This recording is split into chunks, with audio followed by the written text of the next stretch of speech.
দেখো, আমি হচ্ছে এই বাড়ির বড় ছেলে।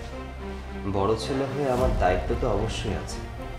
কিন্তু দেখো, আমি কোনো কামাই রোজগার করি না, ছোট ভাইয়ের ঘাড়ের উপরে বসে খাই। তাই তো ওরা আজকে এত কথা বলছে। আচ্ছা বাবা, তোমরা খাও, আমি উঠছি।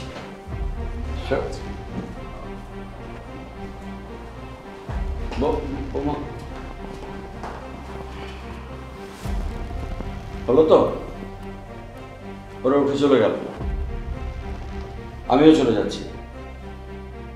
তিন ভাই যেয়ে এখন পেট পুরে খাও, আনন্দ করে খাও।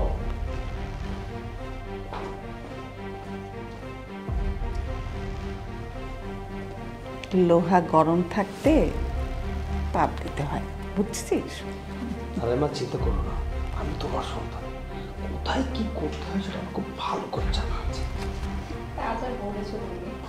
বাস থাকো মা।